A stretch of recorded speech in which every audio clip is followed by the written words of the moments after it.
अस्सलाम वालेकुम जी स्टूडेंट्स, क्या हाल है आपके।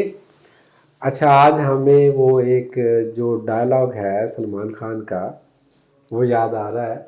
हम अभी डिस्कस कर रहे थे कि सीएसएस से डर नहीं लगता साहब, सीएसएस के एसए से डर लगता है। ठीक है। अच्छा जी, बच्चों का ऑब्वियसली मैं तो जब मेरे पास स्टूडेंट्स आते हैं तो मैं उनको क्या करता हूँ कि मोटा सा करके, आप जितने मर्जी ज़हीन है फ़तीन है कुछ भी है, अपने कमरे में से मोटा सा लिख करके लगा लें कि एट द एंड 95% लोग जो हैं वो एसए और कंपोजिशन में फेल होते हैं। और उसमें इतनी ज़्यादा कन्फ्यूजन है जिसका हिसाब कोई नहीं है। इस सब चीज़ों पे बात करेंगे। हमारे साथ मौजूद हैं असिस्टेंट कमिश्नर अनस भट्टी साहब, माशाल्लाह से पीएमएस बी क्वालिफाई किया, एलोकेशन हासिल की, उसके अंदर ये पब्लिक एडमिनिस्ट्रेशन के रिटर्न के टॉपर हैं, उसके अंदर माशाल्लाह से ये फिज़िक्स के भी रिटर्न के टॉपर हैं, और फिर सीएसएस बी क्वालिफाई किया इस साल, और रिज़ल्ट अवेटिंग है अपने फाइनल इंटरव्यू और एलोकेशन के। तो हम अनस के साथ एसए पे जो मेजर वजूहात हैं बच्चों की फ़ेल होने की, वो कोई 3 या 4 इनसे पूछेंगे क्या है, और हम अनस ऐसे पढ़ाना भी शुरू कर रहे हैं और इनकी स्ट्रेटजी उस पर क्या होगी उसको हम डिस्कस करेंगे। जी अनस, हाँ सीएसए से डर नहीं लगता, ऐसे से डर लगता है। बिल्कुल। क्यों लगता है डर ऐसे से?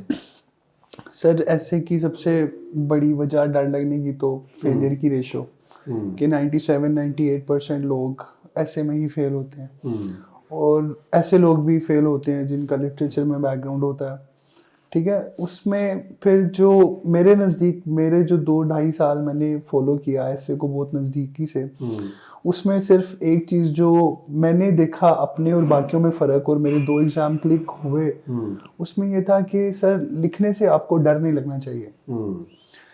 ऐसे एक जिन है जो कि क्रिएट हो गया, एक एब्स्ट्रैक्ट सी चीज़ है कि जी ऐसे, ठीक है, उस चीज़ को ऊपर फिर इतना वो मार्केट में भी एक वो फियर है, और दूसरा लोग लिखते नहीं है, और वीडियो ज़्यादा देखनी है, उस पर खुतबात ज़्यादा सुनने हैं, लेकिन लिखना नहीं है।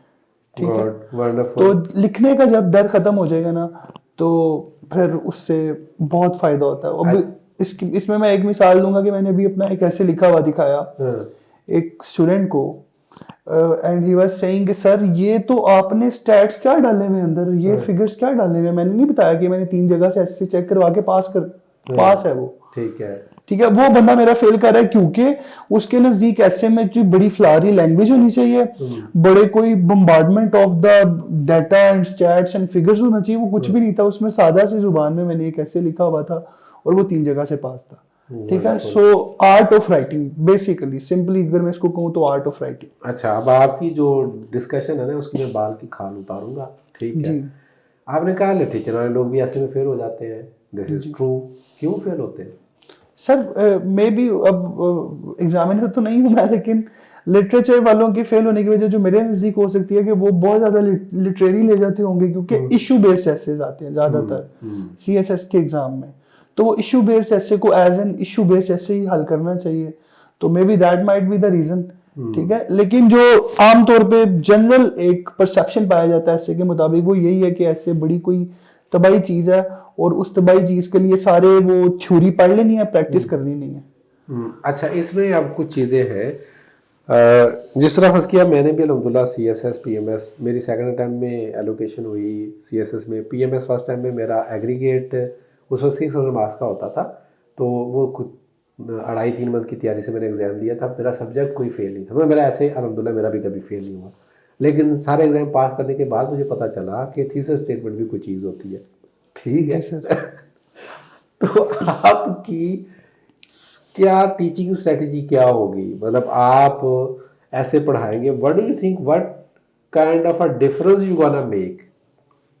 सर एक तो एप्रीहेंशन ऑफ द टॉपिक जो होती है ना, वो आपकी फर्स्ट 10 to 15 सेकंड में जनरेट हो जाती है। कंप्रीहेंशन ऑफ द टॉपिक, बिल्कुल, वो आपको बेस आपको पता होता है कि यार ये टॉपिक मैंने कवर किया, इसकी ये डायमेंशन मैं पिक कर रहा हूँ या नहीं कर रहा। ये और ये चीज प्रैक्टिस से आती है। ठीक है, ये नहीं कि अब आप 15 मिनट टॉपिक को देख के डरी जा रहे हैं कि क्या है। तो उस टॉपिक के ऊपर जो आपके पहले 1-2 मिनट में जो पहली परसेप्शन और एक पहला आपका रोड मैप बनेगा, उसको आपने साइड पे लिख लेना है, फिर जाहिर है उस पर फिर ब्रेनस्टॉर्मिंग टेक्निक सारी लगानी है और फिर देखना है कि ओवरलैपिंग हो रही है कि नहीं। अगर आपकी ब्रेनस्टॉर्मिंग की और आपके फर्स्ट परसेप्शन की ओवरलैपिंग हो रही है तो then that topic is meant for you. Good, ठीक है, आपके आइडियाज उसमें बहुत क्लियर है और वो जो पहली थॉट होगी ना आपकी उस एसे के मुताबिक, that is your thesis statement, और वही चीज आपकी अप्रोच में भी रिफ्लेक्ट होगी। And it is all about practice with minimum data and numerics.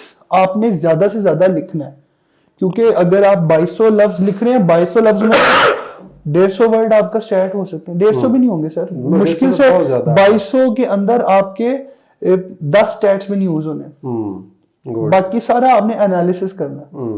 Opinion होता है आपका चीजों का, बिल्कुल लेमैन की लैंग्वेज के अंदर आप चीजों को किस तरह से लेके चलते हैं। अच्छा, अब ये बात तो यहाँ तक ये हो गई। जहाँ तक जब हम लेंथ की बात करते हैं, एफपीएससी ने ऑब्वियसली अगर डिफाइन किया हुआ है कितनी लेंथ होनी चाहिए और आपने भी एफपीएससी की कोई रिपोर्ट्स पढ़ी होंगी, तो मेरा क्वेश्चन फिर अगेन उसी पे आ जाता है दोबारा कि एक तो आपने ये देखा कि लोग ऑब्वियसली प्रैक्टिस नहीं करते, आपने ये बात बोली कि लिखते कुछ नहीं है, ठीक है। जब ऐसे में लिखते नहीं है तो आप पढ़े जितना मर्जी जाए, वो आप उसको पेपर पे जब नहीं कन्वर्ट करेंगे प्रॉब्लम रहेगा। What are the other major thing जो एफपीएससी पॉइंट आउट करती है अपनी मिस्टेक्स के अंदर? बकायदा एफपीएससी ने गाइडलाइंस इशू की हुई है, आपने पढ़ी होगी एसओ के लिए, बिल्कुल। वो क्या चीज़ है सर? उसमें यही comprehension of the topic, analysis नहीं ठीक है, उसकी एक्सपोजिशन नहीं ठीक, पूछा कुछ जा रहा है, बता कुछ रहे हैं, ठीक है। Democracy and illiteracy can not move together, ये दोनों का कोरिलेशन है, इनको साथ में आपने इनका हाइब्रिड बना के लेके चलना है। डेमोक्रेसी अलग से बता रहे हो, इलिटरेसी अलग से बता रहे हो, ऐसे आपका गलत है, ठीक है। दूसरी बात सर, मैंने एक और चीज जो नोट की है वो ये है कि मेजॉरिटी ऑफ द कैंडिडेट्स वो जो 2500 to 3000 वाला थ्रेशोल्ड है ना, वो ही टच नहीं करते। और मैंने अपने से बहुत बेहतर, मैंने ग्लोबलाइजेशन वाला ऐसे अटेम्प्ट किया था, उसमें मैंने अपने से बहुत बेहतर आउटलाइंस देखी हैं जो कि 10-12 नंबर पे फेल हुई हैं, ठीक है। अब उसमें जब मैं मेन डिफरेंस मैंने अपना देखा उनका, सर मैं 2500 टच करके आया था। तो वो इट मींस कि जो आपकी ऐसे की लेंथ है, मतलब आपने सिर्फ ये नहीं सोच रहा कि मैंने बहुत अच्छा ऐसे बनाया और आप उसमें सिर्फ 1000 वर्ड या 1500 वर्ड्स का लिखे, तो obviously examiner will think it कि ये इसने प्रॉपर उसके साथ जस्टिफिकेशन नहीं की। This is good. अच्छा, फाइनली कोई आपकी तरफ से कोई मैसेज बच्चों के लिए जो आप कन्वे करना चाहें स्टूडेंट्स को? सर मैसेज मेरा यही होगा कि ज़्यादा से ज़्यादा प्रैक्टिस करें, कोई भी टॉपिक पढ़ा है, कोई भी थीम तैयार किया है, उस पर एक ऐसे खुद ही अटेम्प्ट करके खुद ही चेक करने लग जाए, ठीक है। खुद ही से उनके अंदर सेल्फ सफिशिएंसी आने लगी, क्योंकि ऐसे is nothing for an aspirant, सिर्फ सर फियर ऑफ राइटिंग। अच्छा, इसमें आपने एक चीज़ की जो मैं भी वैसे स्टूडेंट्स को रिकमेंड किया करता हूँ कि आप अपना जो ऐसे है वो 2 डॉक्टर्स को चेक करवाएं। तो आपने भी डिफरेंट डॉक्टर्स को अपने ऐसे during your student life obviously आपका इस पे क्या ओपिनियन? बिल्कुल सर, ऐसे और जो मैंने ऐसे चेक करवाए थे वो इस तरह से करवाए थे कि एक मैंने रिसेंटली पास आउट हुए सीएसपी को करवाए, ठीक है। एक मैंने प्योर लिटरेचर के बंदे को, इंग्लिश के बंदे को चेक करवाया जिनने मेरी ग्रामर की गलतियां निकाली, और एक जिनका थोड़ा मार्केट में रिप्यूट होती है उनको, और एक एकेडमी के मॉक्स में भी चेक करवाए। गुड हो गया कि आपने डिफरेंट ओपिनियंस, लेकिन वहां पे भी ये याद रखें, too many cooks spoil the broth. अब वहां पे आपको एनालाइज करना है कि आप डिफरेंट चीज़ों को, उनके फीडबैक को एक कोहेरेंट वे में लेके कैसे आते हैं। वो ऐसा चूचू को मरब्बा ना बना दे। मैंने एक पेपर ऐसा भी देखा कि बच्चे ने कुछ चीज़ें उधर से उधार ले ली, कुछ चीज़ें उधर से उधार ले ली, जो प्रोडक्ट बनी वो समझ ना आ रही थी कि ये चना है कि गंदम है, ठीक है। तो इस चीज़ से भी आपने बहुत ज़्यादा परहेज़ करनी है कि एट द एंड वो कोहेरेंट और यूनिटी एक कंसेप्ट इस्तेमाल किया जाता है ऐसे के अंदर, वो पूरा होल लगे और वो कोहेरेंट हो एक चीज़, ठीक है। जनाब, आपके कोई ऐसे के रिलेटेड कोई कमेंट्स हैं, कोई क्वेश्चंस हैं, आप क्या समझते हैं कि ऐसे में लोग क्यों फेल होते हैं? You can also right in the comments. आपको मिलते हैं इंशाल्लाह जल्द ही जनाब ऐसे के न्यू सेशन के साथ। हमें दुआ में याद रखिए। थैंक यू, अल्लाह हाफिज़।